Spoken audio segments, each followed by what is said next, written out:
Mhm.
Hello, can you everybody hear me?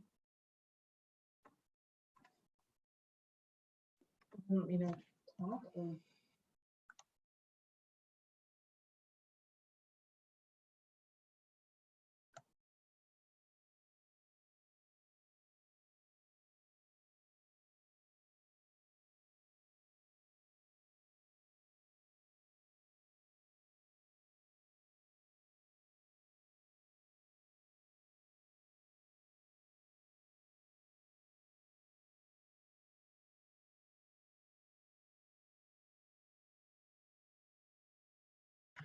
Okay, everybody, this is a test here. We're going to be starting in about 15 minutes.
Yes.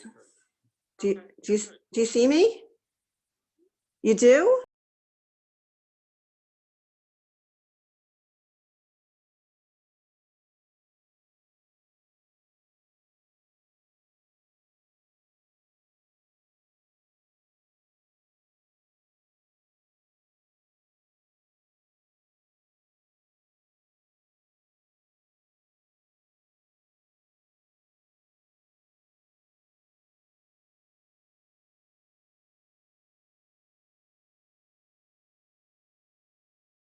We want to unmute, don't we want to do that?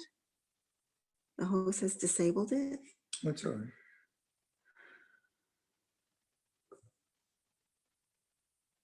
Oh, here I am. Oh, thank God. Do I want to mute Brendan or keep him?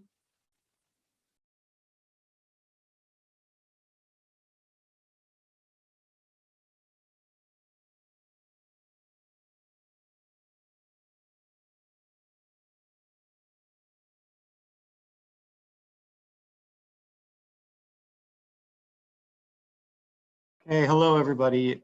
This is Steve with June Health. If you can hear me, just you can message in the chat window here. And I don't know if everybody can is even aware of the chat window. Great. Thank you, Jessica, Lynn, appreciate it. McKenna, Amy, Arlene, Rachel, Carla, Debbie, this is great. So if anybody's having trouble finding the chat window, you can just, it depends on your, if you're on your phone or if you're on a computer, you essentially have to hover your mouse over either the top of the screen or the bottom of the screen. It depends on what browser you have. and you'll see a little window that'll appear that'll give you a couple options, a little black strip. So, and then one of those will be chat. So we'll probably use the chat a bit on and off here. So great, yep. And then we've got our team on, which is awesome. So I'm really excited and really looking forward to this. So we've got, I want to be respectful of everybody's time because clearly there is so much going on right now for everybody. It's 2:59 Eastern, and we're going to give people like 2 minutes after time. Yeah, and that's a good question, Ellen and Phyllis. This is, the talk will be about 30 minutes. And then after that, we will, we'll have a little time for Q&A. And so if anybody needs to leave, at the 30-minute mark, that's totally fine. Or obviously if you have to leave before, that's totally fine too. But the therapists will be sticking around to answer more specific questions right at the end. So I'm just going to go off a video for 2 minutes here, and then we will we'll get started. We'll do very quick intros, and then we're just going to dive right in and be very efficient. So thank you guys, and we will start in 2 minutes. Thank you.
Okay, I am back. We are just about to get started here. I'm just going to give a 1 minute warning here. I know you said 2 minutes after, but I'll give 1 more minute. We've got about 100 and some people in the room. We actually had about 450 people register, so it's a large group. And I speak on behalf of everybody at June Health. We're super grateful that you guys made time out of your day to join us, given that this will be the understatement of the year, that there is so much going on for everybody. So with that, I'm going to jump right in. Again, we are super grateful to be of service here, and we're grateful that you all have joined. I'm going to be really brief just on June Health and who we are, because today is just not about us at all. It's about you and about some of the things that we've learned and how we can share those things with you. So moving on here, June Health, we are, if you're not familiar, we are a therapy practice based in Manhattan. All of our therapists, 20 years or more of experience. We have a physical office location at 14th Street and 7th Avenue. We've been serving clients there, and we are now, available to help people virtually. So Joanne, 20 years of experience, Brendan, the same, Chris, and then that's me at the bottom there. I'll be presenting. I've kind of aggregated all of the information on behalf of the whole team. So just really quick, Brendan and Joanne, why don't you guys, I'm gonna just pass the mic over to you. So Joanne, why don't you jump on and just say hello to everybody? Hello, everybody. Can you see me, Steve? Yep, we definitely can. Okay, and I see Brendan too. Hello, everybody. I'm speaking from a remote location on Long Island. happy to be able to use this technology to get to so many people, because I know this is a very uncomfortable, unsettling time for all of us. As a senior member of the team in age, I can tell you that I've never seen anything like this before. So any comfort, any words of wisdom we can share with you, we are here to do that. Thank you, Joanne. Thank you. Brendan, go ahead. Thanks for taking the time out today. My name is Brendan Kavanaugh. I'm checking in from Queens, New York, where we are doing our best to handle the quarantine, just like each and every one of you, I'm sure. Looking forward to spending this time with you, and I appreciate you logging on. Thank you, Brendan. Thank you, Joanne. Okay, so we're just going to jump right in here to the content, and then I mentioned this right before we started, but we will take some questions at the end, and you're welcome to stick around if you would like to do that. So okay, so to start off, I mean, if there's one common theme for all of us, it's this concept of uncertainty. I mean, there is this just permeates everything that is happening with us right now. All the emotions that we experience are all colored by uncertainty. So I think it's helpful to first ask ourselves, why is it that uncertainty is so hard for human beings? Because uncertainty is really at the root of many problems that exist. So why is it so hard? And there's a lot of scientific literature to support this. I just kind of go quickly through it. Our minds, human being design, the way that we are as human beings biologically, is really built around efficiency. And so what I mean there is we do so many things that are automatic, right? We don't think about breathing. We don't think about coordinating our bodies when we move our hand. These are like very complex processes that just happen automatically. And I think we often associate these processes with physical things, but they also apply to mental processes as well. And one of those mental processes that happens autonomously is our modeling of the future. We subconsciously model out the future. And that is really actually a helpful thing in many ways, because then we don't have to kind of think about things. We have these sort of heuristics that are already built in and already modeled for us. So, so that's really it. Our brains have these autonomous assumptions. Our autonomous brains have these assumptions about what's going to happen tomorrow. So like examples of that. So like, do you think about, is the sun going to come up tomorrow? Probably not, right? Do you think about, should you brush your teeth this morning? These are all routines that are sort of autonomously built into your mind about what the future is going to look like, right? How do you tie your shoes? Like, these are things you just know.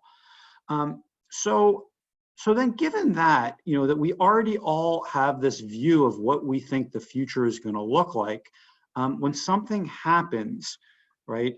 When something happens that changes that, we in the therapy world would refer to that as sort of this uncertainty shock. And there's real emotional and biological effects when the future that we've subconsciously modeled out in our minds is not going to happen or may not happen.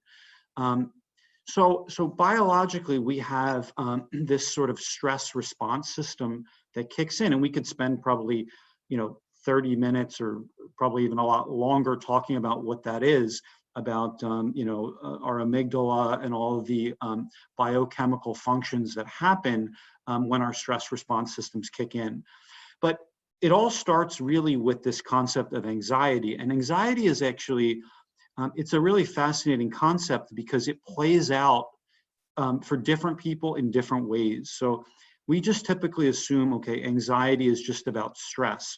But anxiety really plays out in other, we call them kind of second order feelings or second order effects. So that could be some of the more common ones: fear, confusion. But it's also ones that may be not as common. It may be my response might be, yeah, everything's totally fine. I feel great. I feel amazing. That could be my response to anxiety. That could be emotions that get stirred up in me when I am anxious. There's also physical effects, there's behavioral effects. So it's sort of this cascading string of effects when we get this sort of uncertainty shock, which produces anxiety. So I just kind of put it up here on the screen. I really like this this diagram, and I'm just going to put this. If you can see my my cursor, it's just a blinking red dot here. So you know, it starts with anxiety, and then we have these sort of second order reactions. Some people, it might be stoicism. Some people, the more common ones, and then, you know, when we have those second order feelings, then there are a number of physical effects, behavioral effects, and social effects. And the really powerful thing about all of this is it literally, like down here at the bottom, right? It happens in seconds. It happens very quickly. So when all of this happens, right, we're experiencing this uncertainty, this anxiety, and everything that flows downstream from that.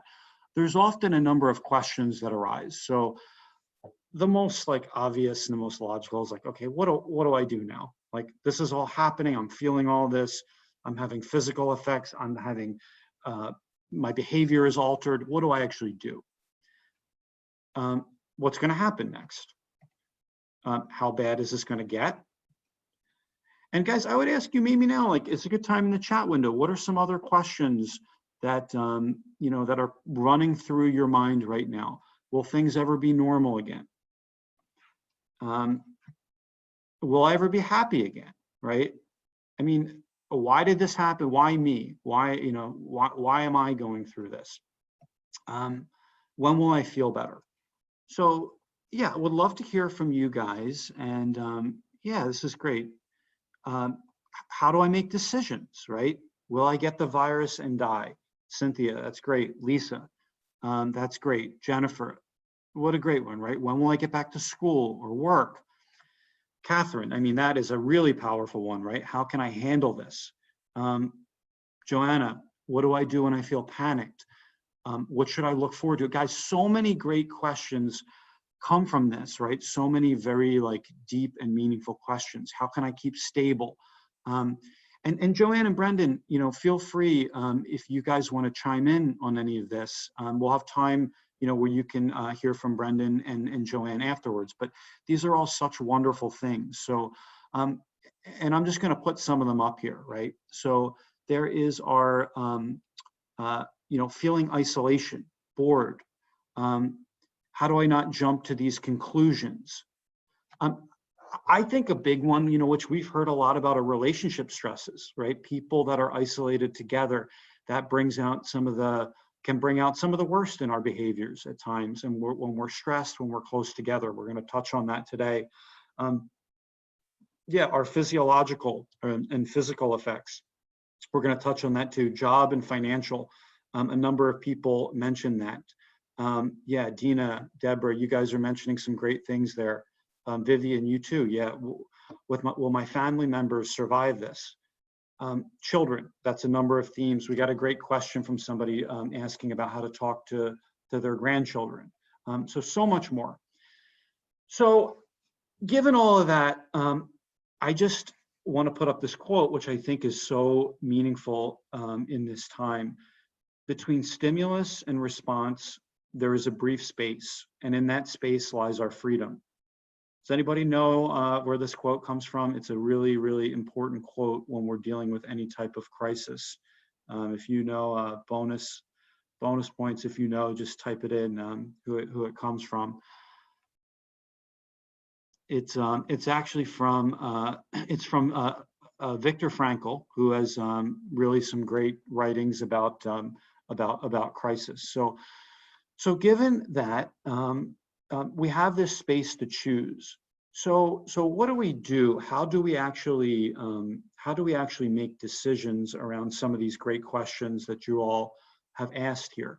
So it's a very almost paradoxical point, but Acceptance is often the first step in leading to action. So what do we mean by that? Well, whatever you're feeling now that's related to all those great questions that you asked, whether it's, you know, any one of those emotions that comes from the anxiety and the stress about our futures being altered, just take a moment and just acknowledge what that is, because it's definitely not going to be the same for everybody. Like I said, it may be even some emotion that is not a common emotion. Maybe you feel happy now. Maybe you feel, I mean, it could be anything. Whatever it is, just don't judge it.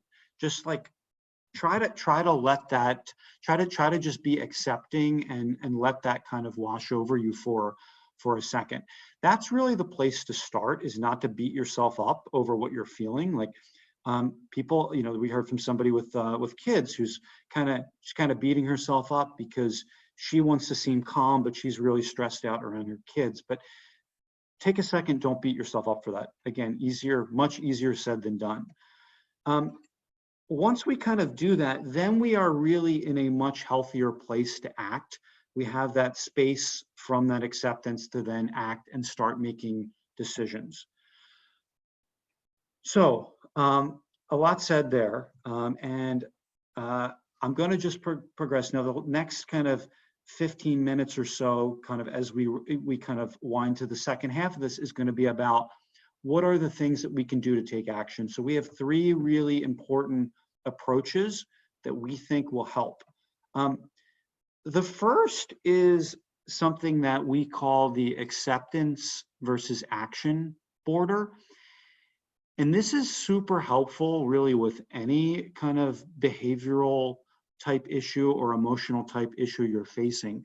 But to really take whatever that is and ask yourself, what do I control and what do I not control?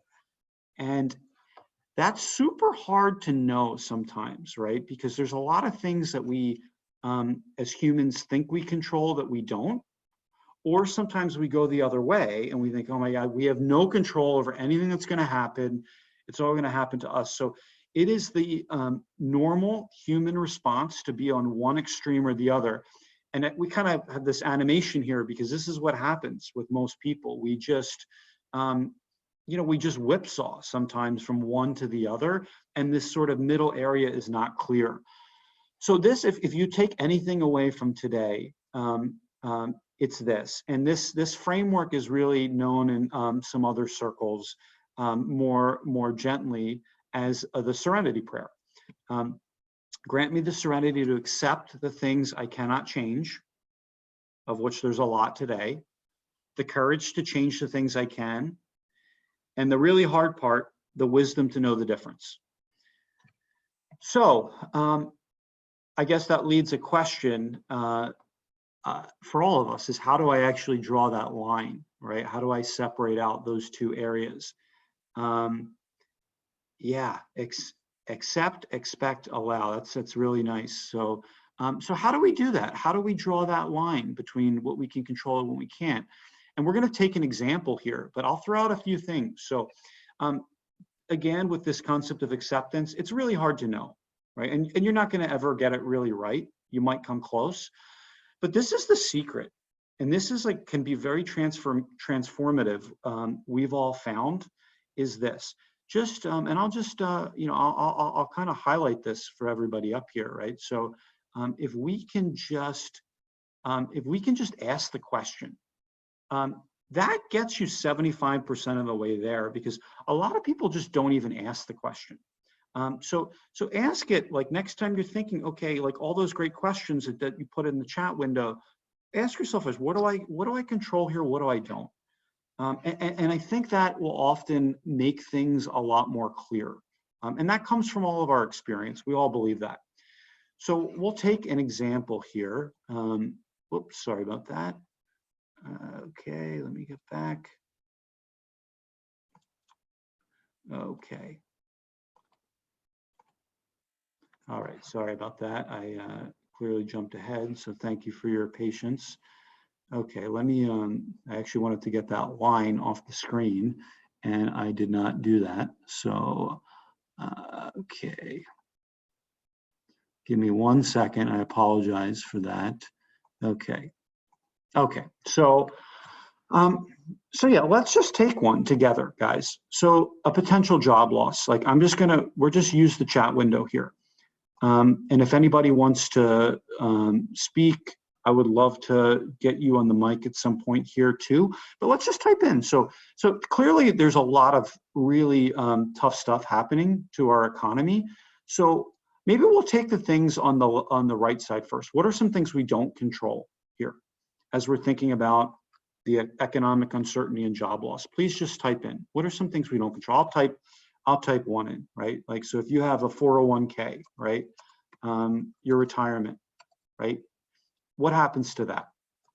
That's not something we have a lot of control over. I mean, maybe a little bit, right? Some things kind of go in the middle, but 401k, what else? Let's just type in, what are things like in this environment we don't have control over? Yeah, I mean, look, that's great. So thank you, such great stuff, right? How long it will last. Yeah, guys, you guys are great stuff here. Yes, how does the government respond? And sorry, I'm not typing these very orderly here. How do I handle my neighbors, right? How do I handle people around me? Like all these things, curfews, like so much out of our control.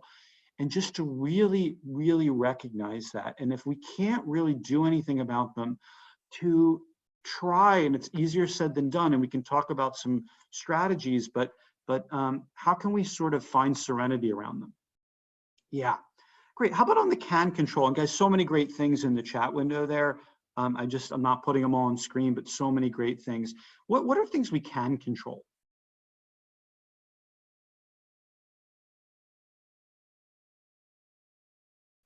Sometimes it's harder, right? When there's a lot of chaos. Yeah, man, boy, what a great, who said that? Andrea, great one. Our breath, right? Our breathing. That's a great one. Yeah, okay, and that's a great one, right?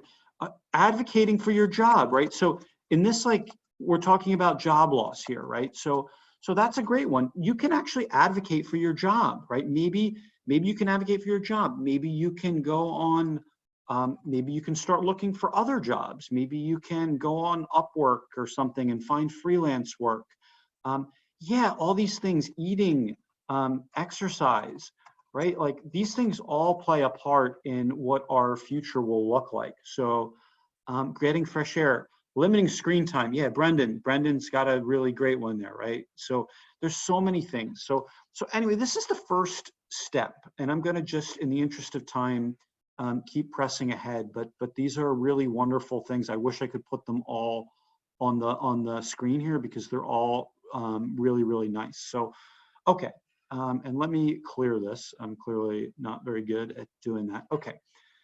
So here's all the things, these have all come up. I'm just putting them up here again. And yeah, we'll just keep going on here. Yeah, Joanne, that's a really good one, right? Taking a break, right? Okay. So all of these things that we talked about, please just take a minute, maybe after this thing, and just see, if you can look at them in this framework. And, I actually, this has worked really well for me and for people I know. Is just, I just draw a line down the page and I write, for each of them. So like, my relationship, I just draw in what can I control here? What can I not control? And that is super, super helpful. That's the biggest thing we can tell you from today. All right, we're gonna go to number 2 here. So number 2, and I think so many of you guys have hinted at this in the chat window already. It is like kind of an impossible task to stay emotionally healthy if you neglect your physical health. So I am like super guilty of this today because I was really stressed. I was stressed about this going well. I was stressed about the technology not working. Like I wanted to really, do a good job. And I ate half a box of cookies about an hour and a half ago, which I've done the day before and the day before that too. So, it's really hard to be emotionally healthy. So physical health, what are some things on physical health, right? Have your eating habits changed? I put my hand up, mine have changed. I need to work on that. Did you stop exercising? Put my hand up. Okay. Are you changing the time you go to sleep? Okay, all three of these apply to me.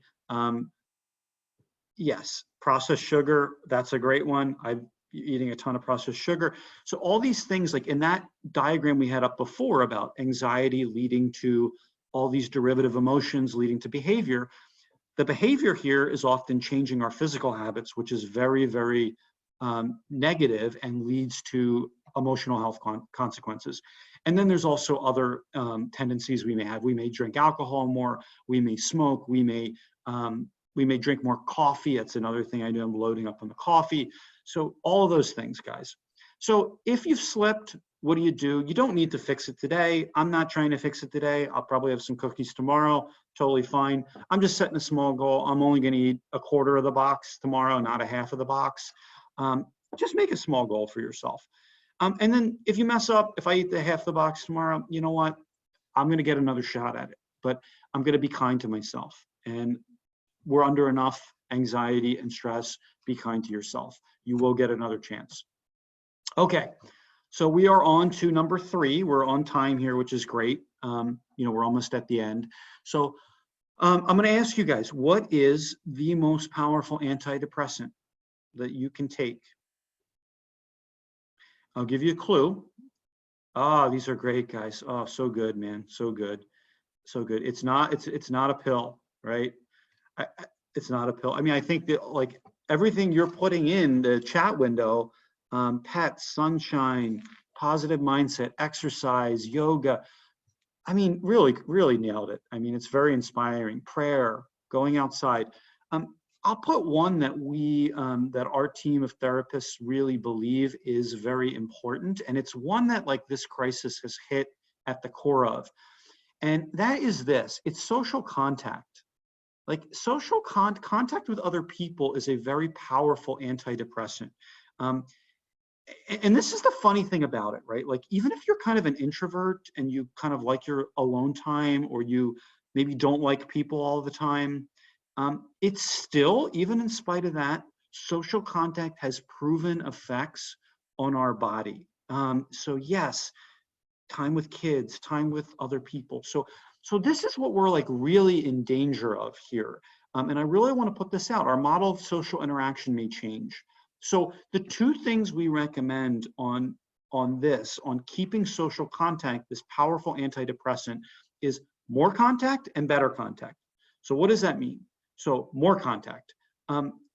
Video is powerful. So if you have to make a phone call or FaceTime, go with FaceTime. The visual is very, very powerful. Instead of a text, maybe write a letter. Very powerful, long form writing. It's very healing for us and also for the person receiving it. Online groups, there's really a lot of cool online groups because you can actually find people that have really similar interests. Sometimes it's hard to find, like our friends may not share our same interests. So there's a lot of cool stuff there, and we can talk about resources after this. Social media doesn't count. So if you're just one-way social media, it doesn't count. If it's 2-way and you're sharing, that's important. Routines are really essential here. Whatever you guys do, try to make it somewhat of a routine. It's like, that's when it becomes really, really healthy if you do that. Okay, so we're on the, 3 more slides here. The other part of social interactions now is better contact. And we really need boundaries now. Boundaries are really important, especially when we're in close quarters with people or we have to communicate in different ways. That may test our boundaries. So somebody may do something that feels inappropriate to you. And that's okay. That's probably going to happen. So that's where communication around those boundaries is critical. So you got to say what your needs are and hear your partner's needs or your children's or your boss's or whoever. And understanding the boundaries and the needs around them will be very essential. So these are like the hardest conversations to have. Like Brendan and Joanne can like tell you, like, I mean, from doing 20 years of this stuff, it's super, super hard to have them. But even if it's imperfectly, go ahead and try them. And then the last thing, guys, I mean, truly the last thing, and a lot of you said it in the comments, like humor. It is totally fine to laugh. My mom's a veterinarian. She sent me the first one. Made me laugh. Like, it made me laugh. So just take a minute and we can all support each other in this. Yeah. So just, you know, just find it. If you can find a minute to just see the humor in something, it can be very, very hard to do, but very, very healing. So last slide, we stayed right on time. I'm really happy. We'll take questions. You guys have been so awesome in terms of participating in the chat window. I wish we could have you all on video and talking and see your faces and feel your energy, but thank you all for your participation. So to sum up, we have mental models of the future that are built in. When we face uncertainty, those mental models change. That produces great biological stress that every human being will have. Now, how you deal with that stress, the feelings that you feel there, you have some choices around. So the first, really, really focus again, if you take one thing away from today, what can you control and what can't you? That is the secret to so much stuff when we're in crisis or when you're in crisis, and actually not in crisis too. Physical health. Try to focus more on your physical health. And then third, communication. Try to get out there and communicate more. It's kind of tough, but try to get out and communicate more and focus on your needs and your boundaries, because these new communications may be challenged at points in time. So that's it. Start small, pick 1 or 2 goals, and you will definitely be imperfect at doing this. Nobody's going to get it all right. We certainly don't. I speak for the whole June Health team, but progress, not perfection. And there's resources out there if you really need help, and we can put some of them in the chat window if you're under extreme stress. So that's it. Stay safe, guys.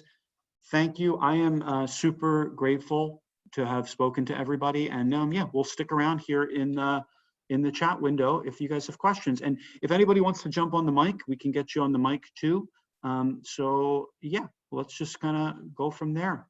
Thank you, everybody. And this recording also, I'll say, will be available so everybody can get the slides and see all of this. And we'll try to do these. We're going to actually try to do these on a regular basis. So again, thank you, everybody. I'm going to stop here, and if we have questions, please jump in.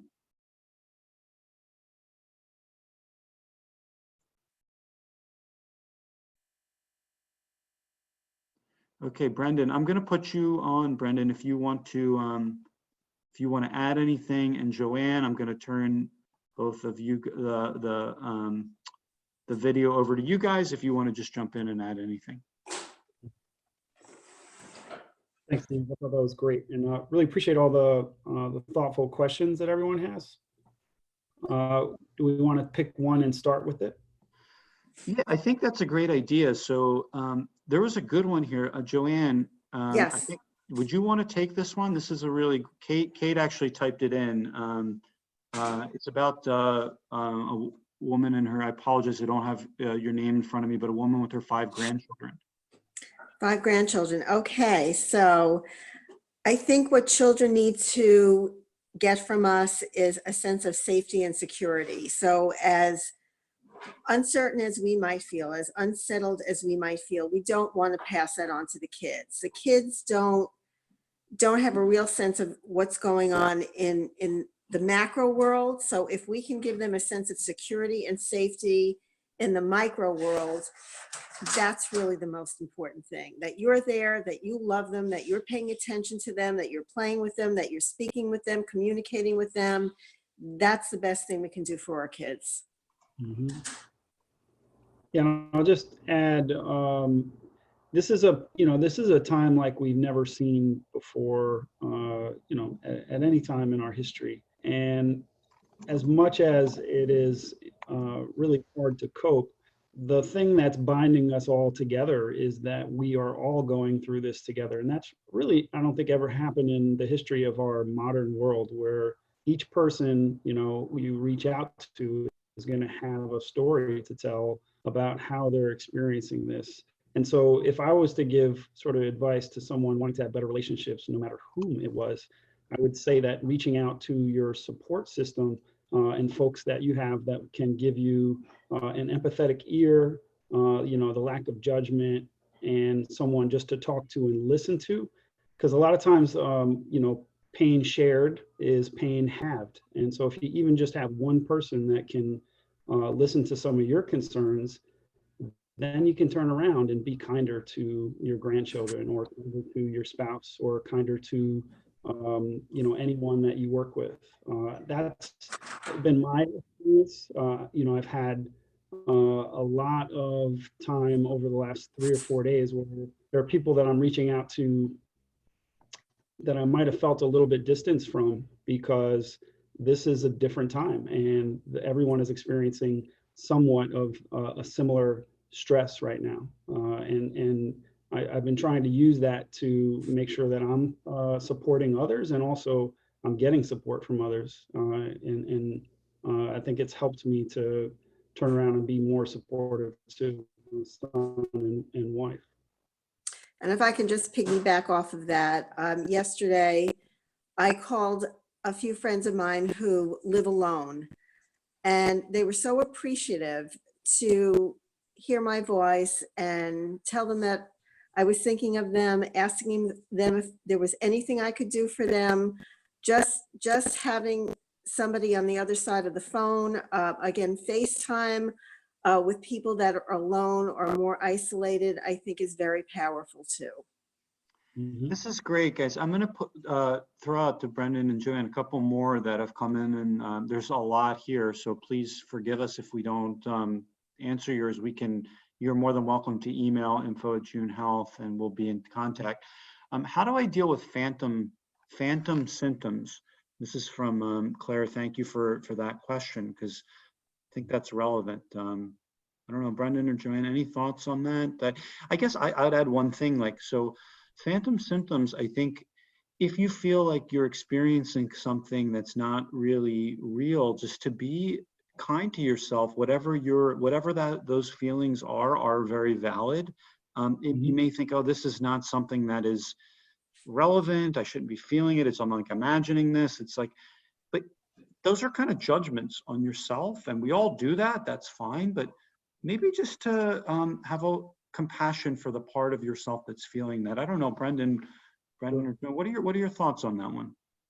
I think if I could just slip in here quickly, besides the coronavirus, people are still getting sick with a cold, or there's allergy season is beginning. Don't judge yourself too harshly. Drink tea, drink water, eat healthfully, rest. I mean, that's something we all can do, because a cold is very uncomfortable, and we don't want to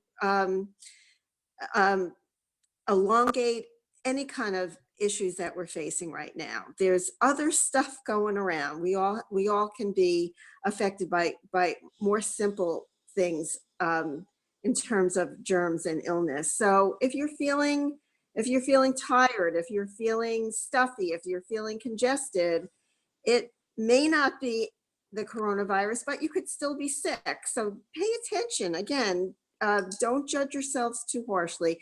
Do what you need to do to make yourselves feel better. Mm-hmm. Yeah, and I'll just say it's a pretty natural response. Living in New York City, when somebody mentions the word bed bugs, I just start scratching myself. Right? And I think that's kind of a normal human response, is to feel, especially for folks who are sensitive folks like us. So it happens a lot when people are experiencing anxiety. I see it in sessions where, a person will be experiencing anxiety pains in different parts of their body.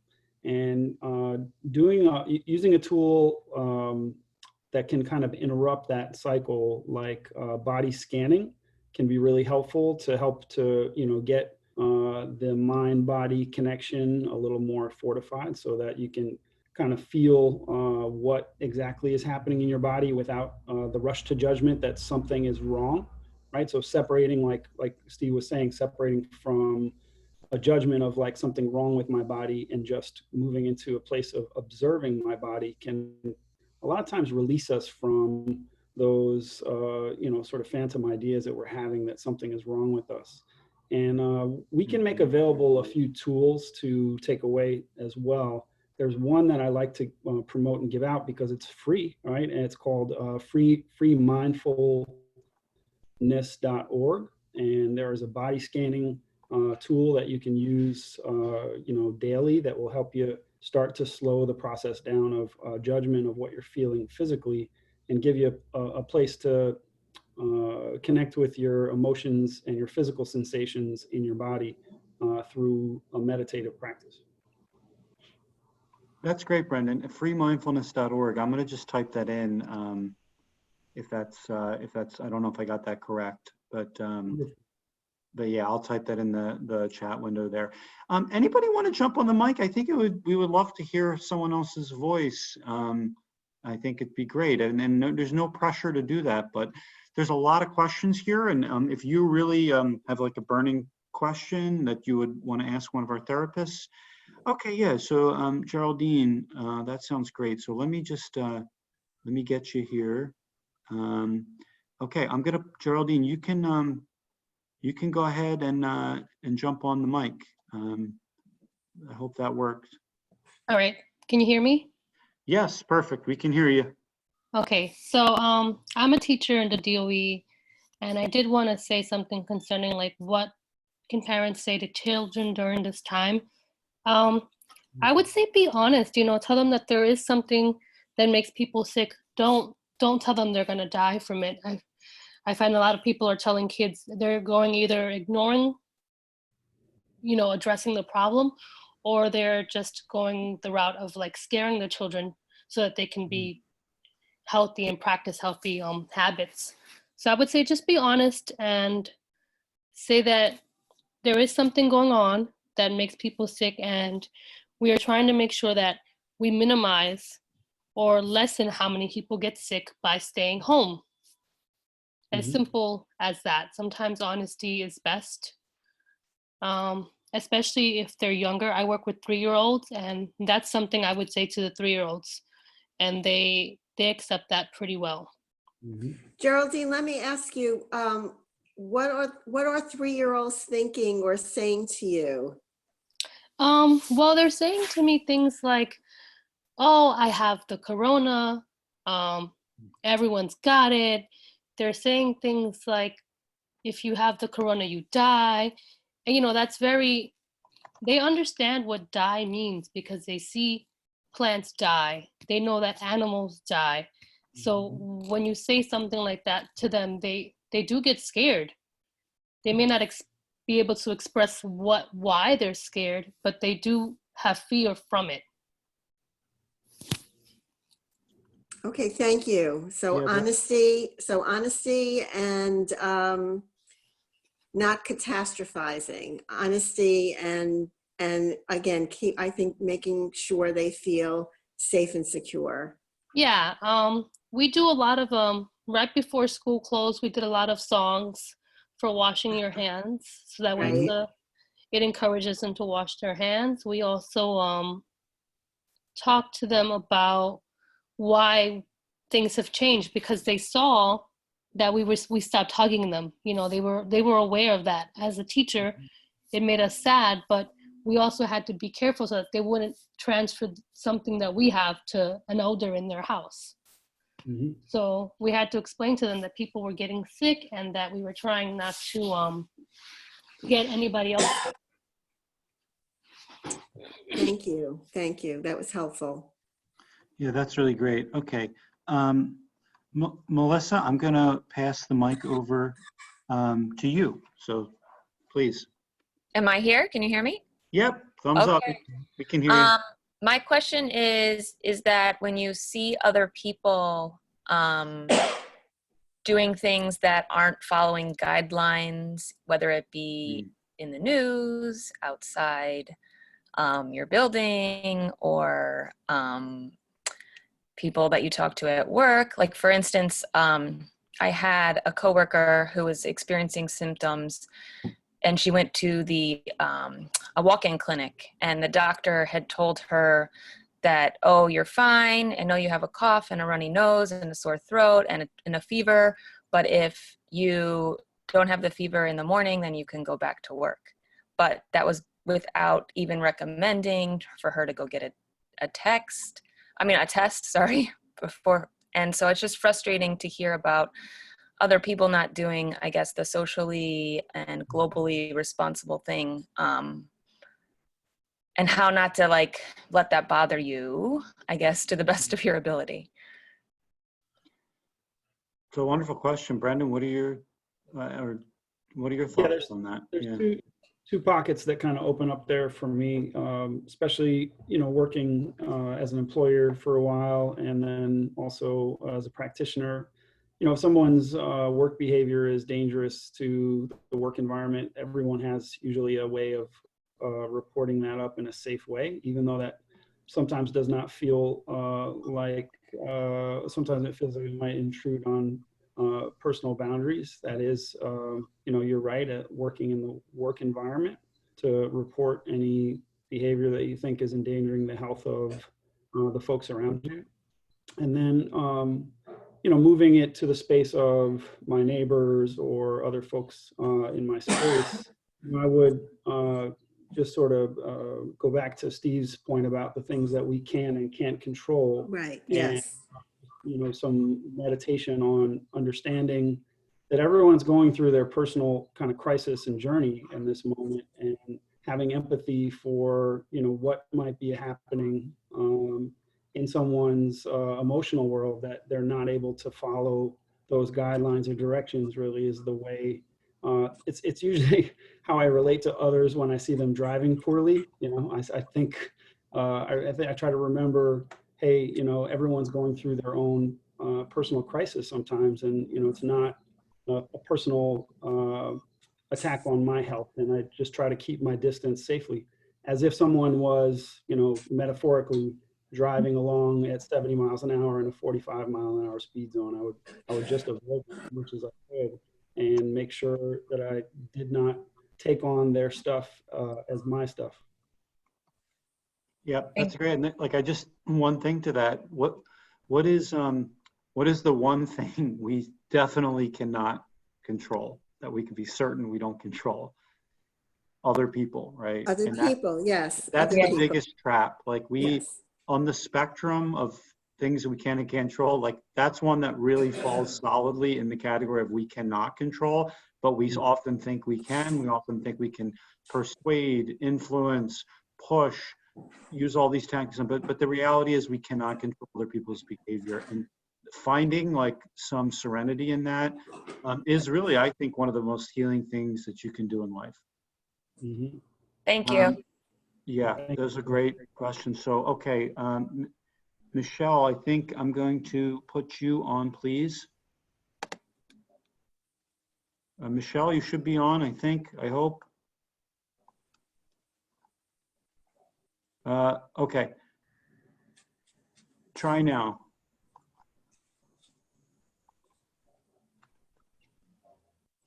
I'm having trouble bringing you in. I'm gonna put you into our panel. That may work. So, Michelle, yeah, go ahead. You're on now. That worked. Good. Now I'm on. Sorry. You're an official June Health panelist now. Yay. Okay. Sorry that was so complicated. No, that's my fault. Oh, okay. I'll take blame too. So I guess my question is, I have really bad anxiety and social anxiety, and I don't like reaching out to people to begin with because I always feel like I'm a burden. So is there any advice to how to actually reach out to someone so I don't get, because I'm also really depressed right now, how to make my depression worse? Because I'm afraid to reach out to people because I feel anxious and everything. Is there any tips to reach out to someone right now without feeling like a burden, rather than wait for them to reach out to me? I think maybe you should call us and we can see you as a client, Michelle. That would be great. But I don't think you should think of yourself as a burden to anybody. Like I said, when I called people the other day, they were so happy to hear from me. People are at home, they're working from home, or they're not working from home, but they're stuck at home. And I don't think there could be anything better than hearing from a friend or an acquaintance to just check in on them and for you to say, how are you doing? I just wanted to see how you were. I think that's a lovely thing to do for anybody. And I can't imagine at this space and time, anybody would think of you as a burden. And if you wanted to call us, you could do that too. Okay. Mhm. So Yeah, just, I would, okay. So I just want to point out, I appreciate your vulnerability and your honesty. You know, it takes a lot of courage to, you know, in this space, talk so honestly about what your experience is. And that kind of courage and that kind of strength is exactly what's needed to lift that, you know, 100-pound phone sometimes. And, you know, I sort of joke a little bit because I'm a big fan of Steve Carell in The Office, right? And there's a little skit or part of like the Office where Kelly talks about, like, you know, a bit of judgment about people who use the phone rather than text, right? And that's sort of the world that we're living in now, is that we're so used to for communication that it feels awkward to use the phone. So I just want to kind of normalize that that's the world that we've been in, that it's been, you know, mostly a text world. And this is a situation where everyone is seeking comfort and feeling more comfortable from talking to another True. human being. So, you know, I would guess that anybody you reach out to that you've had any social connection with is going to embrace you. And that, you know, with looking at a large goal ahead of us, like if I have not made any social connections and I'm looking to have more, starting off with a small step is usually the best sort of prescription for moving in the right direction. So if you've had 0 phone calls that you've made over the last few days, just allowing yourself to feel some success with making one tomorrow. And even if no one responds, leaving a voicemail. And then 2 the next day, and celebrating your victories in a way that you can be kind to yourself, or challenging yourself to get outside of that that place that you're in where you feel so socially isolated. Okay. That helps. Yeah. Thanks. Okay. Thank you, Melissa. Thank you. Thank you Outrageous for, question. go ahead. Thank you. Thank you, Melissa. Okay. Okay. We've got a bunch more in the chat window, and I'm trying to catch up.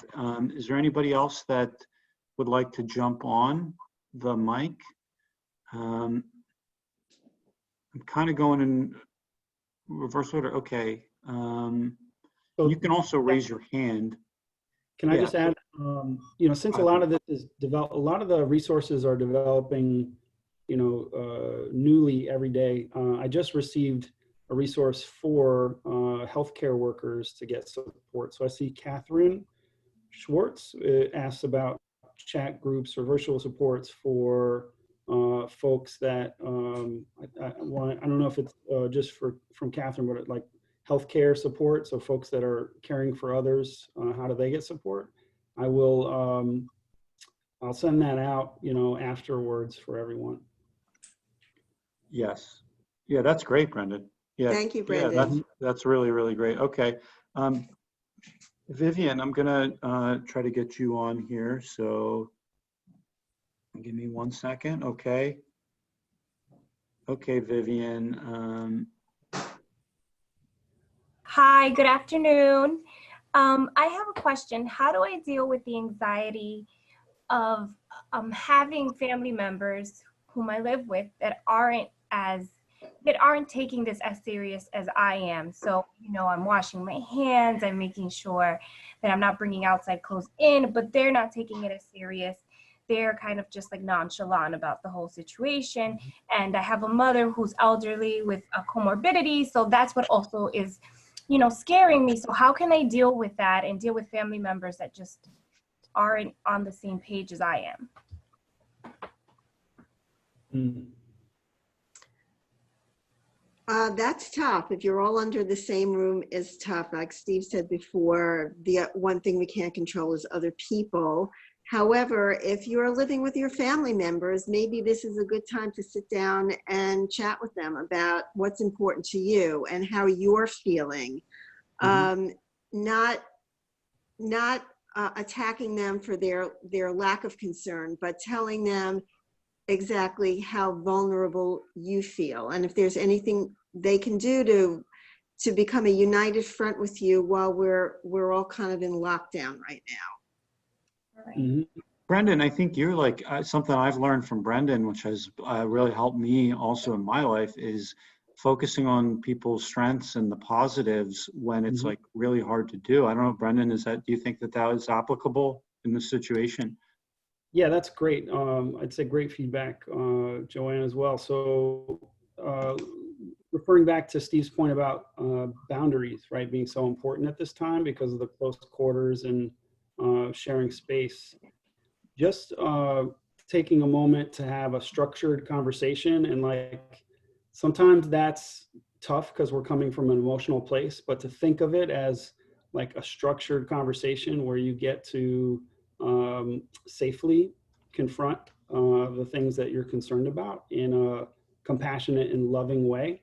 I usually sort of try to teach this as, the first step is, sort of introducing what you want to talk about so that people feel prepared for it. My wife always, kind of jokes with me a little bit about, let me get my head around something first.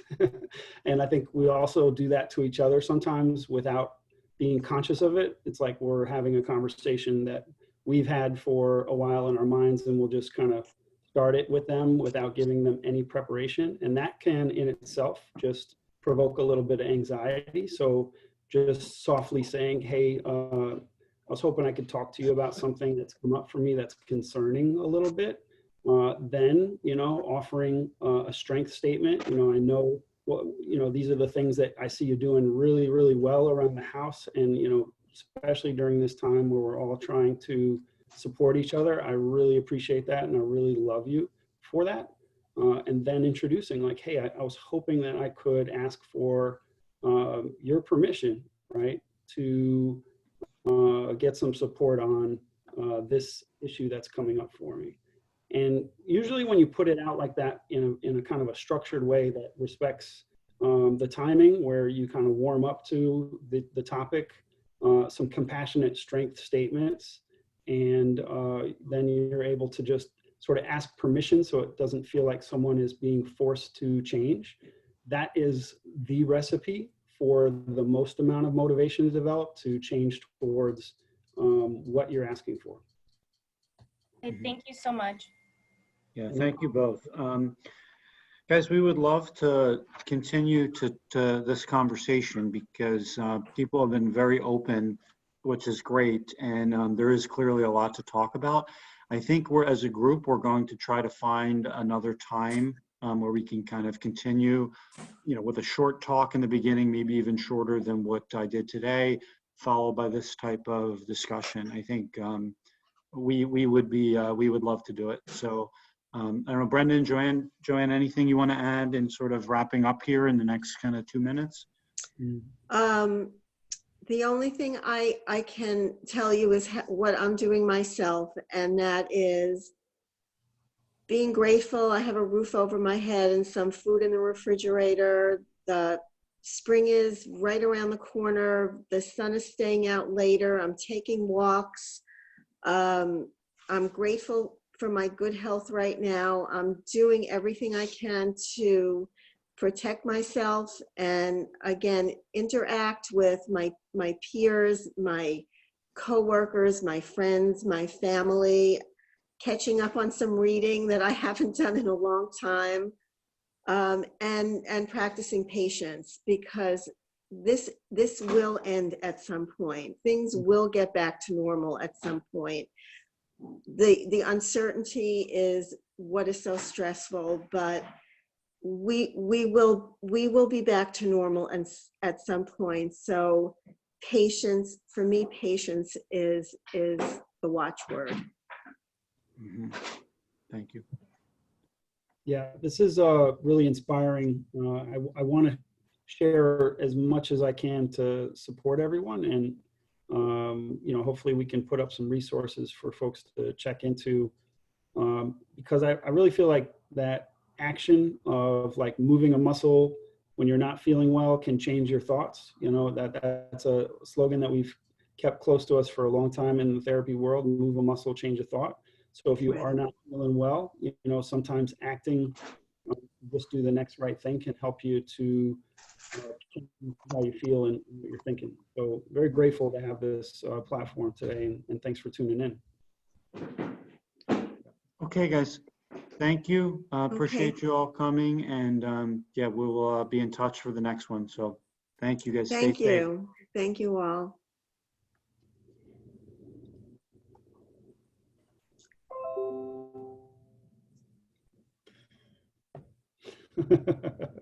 Are we alone now? No, there's a lot of people in here. I'm going to turn off the recording, and then Okay. I'm going to close the room. So we will have this recorded. I think I mentioned it